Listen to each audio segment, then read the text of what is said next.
The disadvantages of judicial precedent include 1. Slowness of growth, 2. Uncertainty in the law, 3. Retrospective lawmaking, 4. Judicial lawmaking is unconstitutional. In order for a law to be created or changed through judicial precedent, the case needs to get to the appeal courts.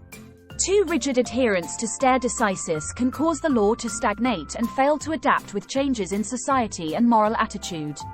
The slowness of growth can be seen in the case of RVR in 1991, which finally abolished the marital exception to rape long after it had been considered morally reprehensible conduct.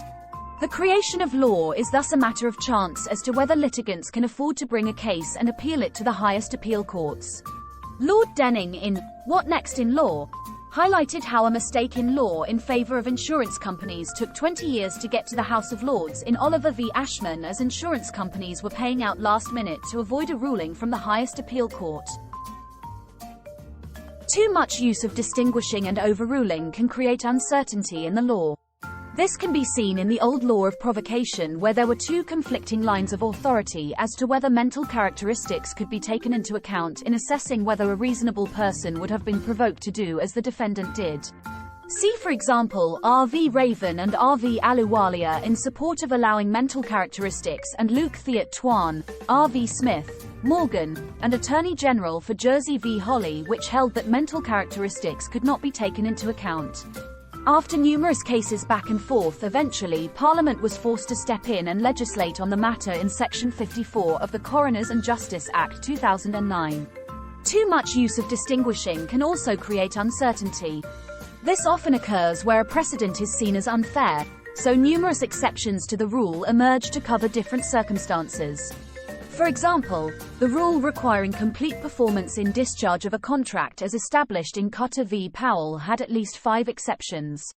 When the House of Lords lifted the mistake of law bar in restitutionary claims in Kleinwert Benson v. Lincoln County Council, Lord Gough noted that there were so many exceptions to the rule that it was no longer viable as a rule.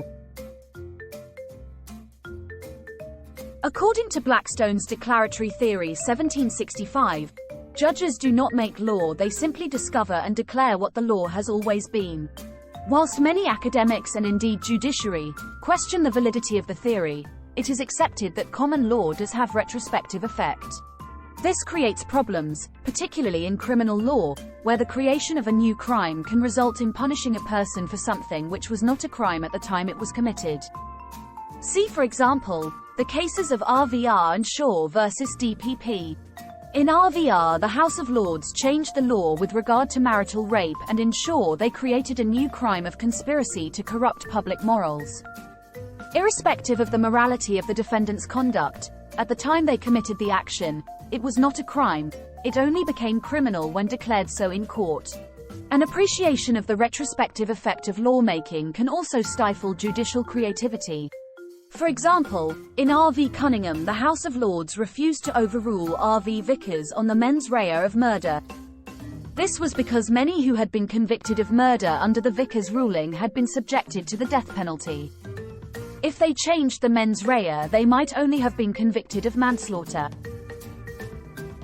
Judicial lawmaking infringes the separation of powers. Montesquieu 1748.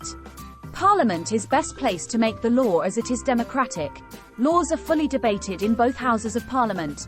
Parliament can commission research and consult experts, and they will solicit public opinion through the use of green papers. The MPs in the House of Commons are elected and accountable through re-election. Judge-made law, however, is undemocratic. Judges are not elected and not accountable. Appeal court judges come from a very narrow social background, with white, upper-middle-class men with public school backgrounds forming the majority. There is the potential for unconscious bias. Lawmaking is made by too few, with just 2 judges needed to form a majority in the Court of Appeal and 3 in the Supreme Court. Use of original precedents and overruling also infringes the rule of law, in that the law can be created arbitrarily and it can create a crime after the event. This means defendants may be punished for something which was not a crime at the time it was committed. For example, RVR and Shaw versus DPP. In summary, the disadvantages of judicial precedent include: it takes time to develop the law, it can create uncertainty in the law, it infringes the separation of powers and rule of law, it is retrospective, undemocratic and unconstitutional. This video is part of a series of videos on law from www.e-lawresources.co.uk. Please subscribe to our YouTube channel www.youtube.com/@e-lawresources. It's free to do so and will help us to keep providing these videos. Check out our website, which provides lecture outlines and case summaries. See also www.elawrevision.org.uk for revision games and quizzes. Thanks for watching.